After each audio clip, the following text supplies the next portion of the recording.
Reading with your kids. Hola, ni hao, konnichiwa, assalamu alaikum, shalom, jambo, bienvenidos. Hi, my name is Jed Lee, and this is the Reading with Your Kids podcast. We're coming to you from the beautiful neighborhood of Reedville in the southwest corner of Boston, Massachusetts. We are so happy that you are joining us today. Thank you so very much. Our guest today is our friend, Vicky Weber. She is here to celebrate her brand new book, The Song Garden. Hey, before our guest comes in, we gave a sneak preview of the Solve It for Kids podcast here on Reading with Your Kids, and it was so popular, it's like spun off. It spun off into its own thing. And my buddy, our dean of all things STEM and STEAM, Jennifer Swanson, is here to tell us a little bit about what's going on with this great new podcast. Hey, Jennifer, what's up? Hi, Jed. Oh, I am so excited about our new podcast. We've been getting some great reviews. Everybody wants to find out what's going on and meet and listen to some of our scientists and engineers. We have done how do you map an underwater forest? Yeah. We have done how do you cut a person in half safely, of course. Yep. Mm-hmm. We have talked about improving your connection with water by going on a water walk, and we have watched Vanessa Brantley Newton create illustrations that come to life. I took a water walk with my amazing niece. We had such a great time. I did fall into the water, but it was really, really fun. And I love the fact that all of our guests are giving our wonderful listeners challenges, really fun challenges that they can do together as a family. And that's so cool. Hey, tell everybody where they can find Solve It for Kids, because it's not on the Reading with Your Kids podcast. It's its own thing. So please, if you want to keep listening, go over to iTunes and Apple Podcasts and subscribe. And you can download all 4 of the first episodes that we have, plus listen to all the new ones we have coming out. You can also find on Stitcher Radio and, of course, through our website, solveitforkids.com. Jennifer, thanks so much. Thanks for letting me be part of this awesome podcast. Well, we make a great STEM team, don't you think? Absolutely. All right, join us over at solveitforkids.com. Joining us on the line right now from the Chicagoland area, we are so excited to welcome back our friend here to celebrate 2 new music-based books, The Song Garden and also Rhythm Rescue. Please welcome back Vicky Weber. Vicky, how are you? I am fantastic. How are you? I'm great. Here in Massachusetts, things are starting to open up again, but we're still being cautious and socially distant, and I'm wearing my very fashionable mask. People seem to like it when I have my mask on. I don't know why. But anyways, we're really happy to have you back and to celebrate these 2 new books. Yeah, no, I'm really excited to share them. I originally was planning on, staggering publishing a little bit more for my sake. But as e-learning's been picking up and as music teachers and parents too are just looking for more resources to do fun things, with their kids, I'm like, well, there's no better time than now. This is stuff that I can use with my students and my kids, and I am really excited to see and hear other people using them in their classrooms and with their children as well. Yeah, as we established in our last conversation with Vicky, in addition to being an author, she is a elementary school teacher, correct? Yes. Yeah, that's really exciting. One of the things we talked about the last time is the value of doing music with our kids, and the fact that kids who are involved in music and learning how to play instruments, that actually helps them do better in their academic work. Am I remembering that right? Yeah, absolutely. There's all kinds of research on how it makes people more well-rounded, and even beyond just the academic benefit of it, creating music and fostering that creativity is just good for a well-rounded, healthy mental individuals. So I'm really, really excited. I've already, with the Song Garden, been getting pictures and videos of kids as young as 4 using the book and resources with the book just for fun. And so that's been really exciting. So tell us about the Song Garden and what we're going to experience when we pick that book up with our kids. Yeah, so this one was actually inspired by my husband's.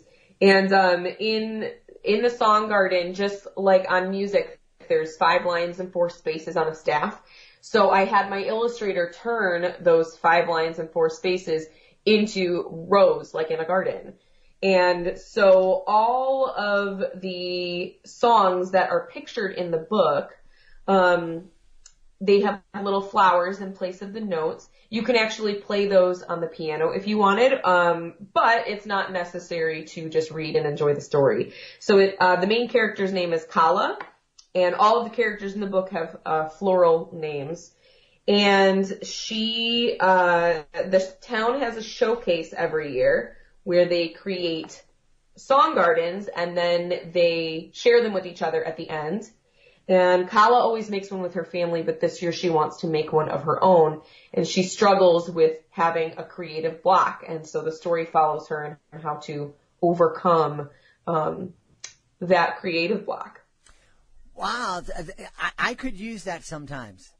There's so many times when, you're trying to sit down and you're trying to create something and being imaginative, and boy, oh boy, it seems like that the harder you try, the bigger the block gets.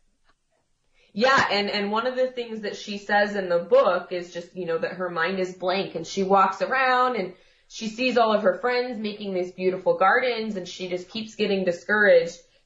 And then she sees her mom and her brother making a song garden, and she says, well, you look like you're having fun, but aren't you worried about getting it wrong? And her mom tells her, well, that's the best part of creating something that's yours, is there are no wrong answers. And I think that that's such an important message for adults as well as children, is sometimes you need to just create for the sake of creating. And it doesn't always have to be, this big grandiose thing. You can just have fun with it. I really love that lesson with kids, because I think a lot, especially nowadays where their music has become such a huge industry, and there are different artists who are making unbelievable amounts of money and getting all this fame, and there are awards and charts, and so songs are being evaluated and ranked. It's important for us to remember that music isn't about money or rank or status. It's just about loving the music. Absolutely. I absolutely agree. And one of the things I try to do with my music books in particular, I did this with Laszlo Learns Recorder. I did this with the Song Garden. And I did this with Rhythm Rescue, my newest book that releases August 4th, as well. So I try to include real life, children's reactions, things I've seen in the classroom or seen in my personal life when, kids encounter these things with music, what their reaction might be and how to overcome it, which I think is a really important part of having those feelings, is learning how to work past them. Yeah. We didn't talk about this, and you are not necessarily an expert in it, but one of the things that I'm always amazed at is how music can really touch people, and it can give people who otherwise have a very difficult time communicating a means to communicate. I've heard countless stories of people who are considered autistic and unable to communicate, who are able to communicate through music, either receiving or putting it out there. I know my mom, when she was suffering from Parkinson's and the dementia that went on with it, she wouldn't be able to remember who I was or who my kids were, but she could remember songs that she sang when she was 10, 11, 12 years old. It just amazes me. Do you have any insight as to what's going on and why that is? I don't claim to be an expert on it, and I think that a lot of research proves that how essential music is and that it can have a positive effect, but there isn't a lot of research about why. We don't really know why, except that that it's something that, you know, connects us as people, and for whatever reason it works well with the brain. But I've noticed the exact same thing. I have students who have you know, auditory processing disorder, or they need things repeated extra, and I've found that if I sing my directions, or if I create like a rhythmic chant that they can say over and over again, you know, those things sit with them a lot better. They can remember, they understand, and they have less anxiety about it as well. But I've also had in the past some special needs students who loved to sing and just didn't have the confidence to talk in front of people. They would communicate with you one-on-one, but in a classroom, nope. You know, in front of more than 2 or 3 people, nope. And I've seen kids just get so excited about a song that they forget about their worries, and they forget that other people are in the room, and then they're so proud of themselves when they're able to take that step. Yeah. And you're right. Music does seem to be especially important to young people.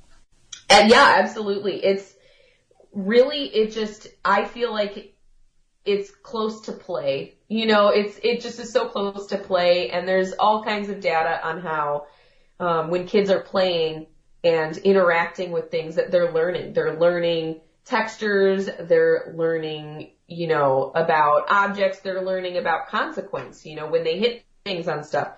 And music is no different. And there's all kinds of science behind it too.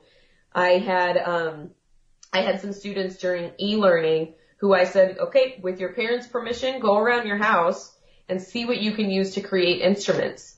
And they had a field day with it. They were like, if I use this, then it makes this sound, but if I use this, then it makes this sound. And some of them even dove into learning about the vibrations and how those vibrations cause those different sounds. And, you know, it's a really good learning opportunity and a really good way to facilitate kids' interest in multiple subject areas. You know, you're right. You know, there's a big push these days, you know, the push for STEM, science, technology, engineering, mathematics, has kind of morphed into STEAM, science, technology, engineering, arts, mathematics. And I've heard people say, well, you just threw the arts in there just to, you know, kind of jump on the bandwagon. But there's a real science behind the arts, and especially music. You were talking about vibrations and sound waves, and you know, there's solid science behind that. Oh, absolutely. And, you know, less so for younger kids, but even at the upper elementary level, we teach music theory, and music theory is very math-based. You know, you could talk about how sound is made in a piano, because that is, you know, it's mathematical and it's science.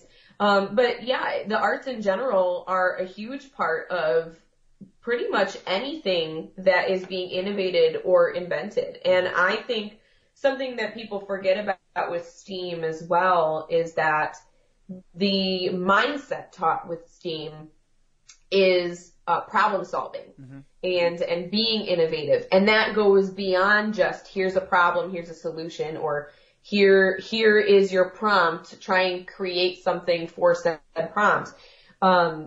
It's really important to get students and children in general thinking about problem solving, because that's a skill that teachers everywhere are seeing this generation lacking.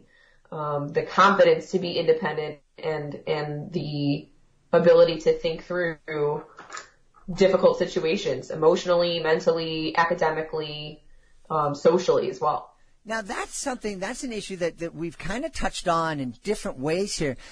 Do you have any insight, any thoughts as to why that is? Why suddenly we're seeing these kids who don't have the confidence to take a chance and to solve problems on their own?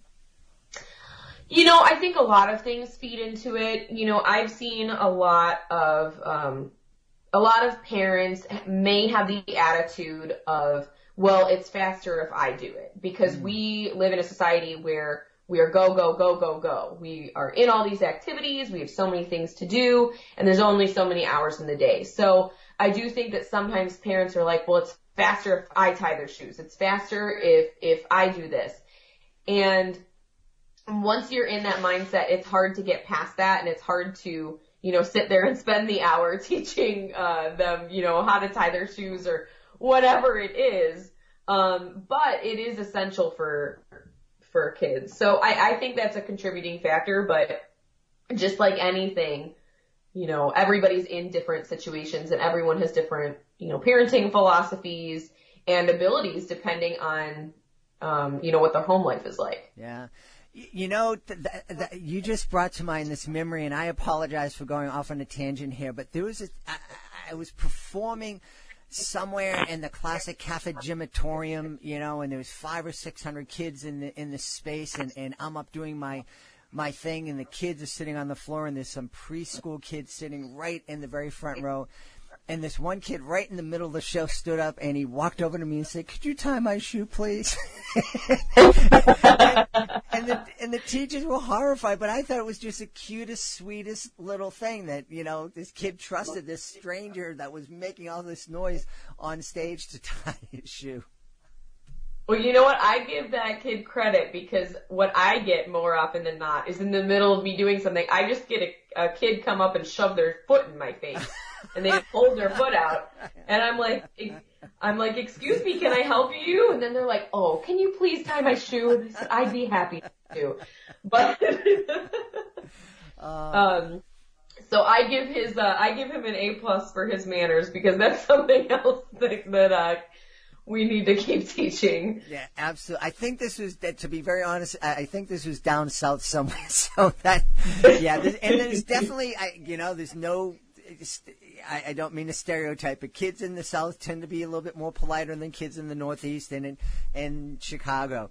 I love the image in the Song Garden of, the planting the seeds for the songs, and then the songs grow, because in reality, that's kind of what happens when we're creating music. We start with a seed. We start with a single note or an idea, and it just blossoms. And that's something that I find most wonderful, is when a song just comes together and it just grows organically, and you know where you're starting because you're there in the starting line, but you have no idea where it's going to go to.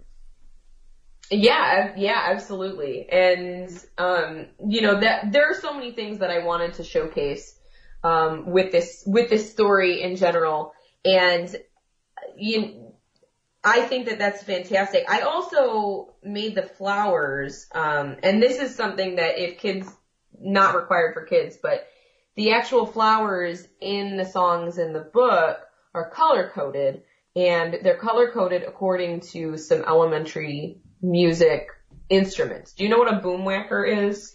I don't. It's like a thinner PVC pipe almost, and they're all different lengths, and they're color coded to, so like C is red, and B is, I think it's purple or pink or something. I'm remembering off the top of my head, but every single note is a different color, and so elementary teachers like to use those because it's a little bit of a segue to teaching them how to read notes on the staff. You color code the notes. Mm-hmm. So in this case, I used flowers instead of notes. So the flowers are color coded. So there is that extra layer of, if a teacher wanted to take it further, or, if a kid wanted to take it further, there's even a chart at the back with all of the boomwhacker colors as well. That's awesome. Now, we've talked a lot about the Song Garden and tying little kids' shoes. We haven't talked that much about Rhythm Rescue. That's coming out in August, right?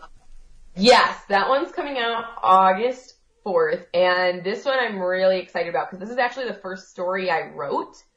Oh. But it just was one of those projects that was so close to my heart. I was being a perfectionist about it, and I, dragged my feet. But it's about a girl named Tala, and Tala has superpowers, but she needs the reader's help. her powers are activated by music. And so in order to help her in each situation in the book, you have to clap one of two rhythms. And so it's, it's an adventurous little thing, and it helps teach the difference between quarter notes and eighth notes, in an interactive way to keep the story going.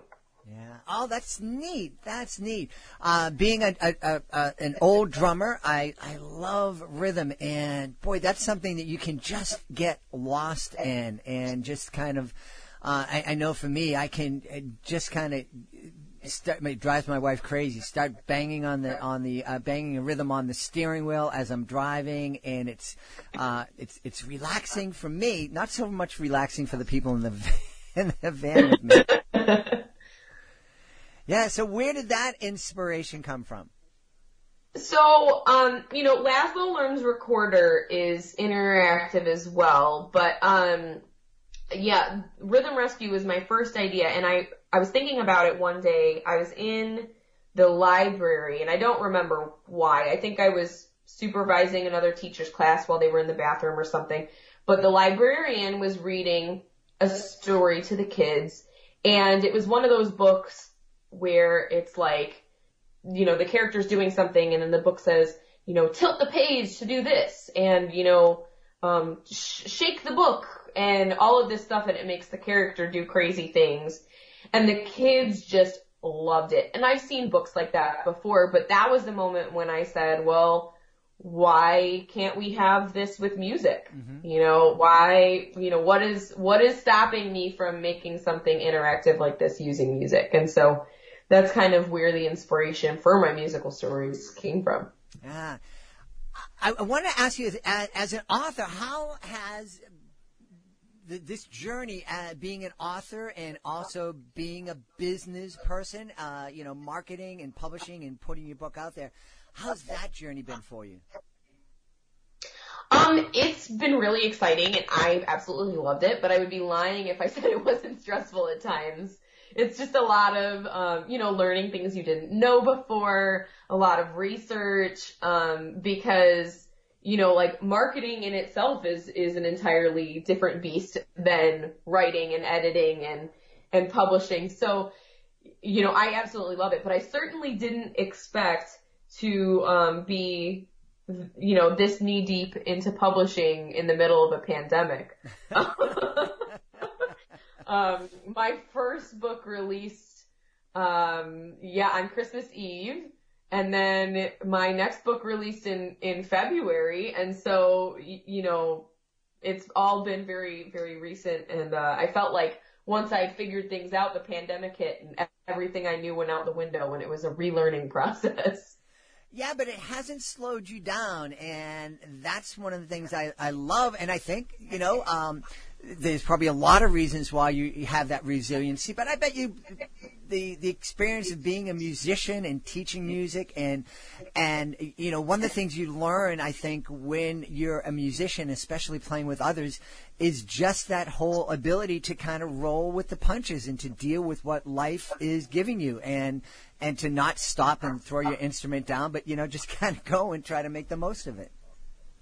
Yeah, I definitely think that my teacher and my musician mindset has a lot to do with that, because quite honestly, when you're in a classroom, a lot of people don't think about this, but as a teacher or anybody working with kids, you never really know what's going to happen. I've had kids in the middle of a game that everybody was loving. I've had a kid get sick, and then it's like, all right, new game plan, or fire drill, or, someone is having a hard time with something, or you just never know what's going to happen, and you have to be prepared for everything and do it in a positive light, because you're a role model for the children in the room. And so I think it's no different as an author. During the pandemic, I've been offering free virtual author visits to any schools that are interested. And, I think that that's just so important to keep instilling that love for literacy and to keep showing kids that just because something's different doesn't mean that it has to be negative. Mm-hmm. Absolutely. Absolutely. I'm wondering, when you were going in and taking your education classes and getting that certification as a teacher, did you have a class as to what do you do when a kid throws up in the middle of your music? No, they don't teach that in school. That's something you learn the hard way.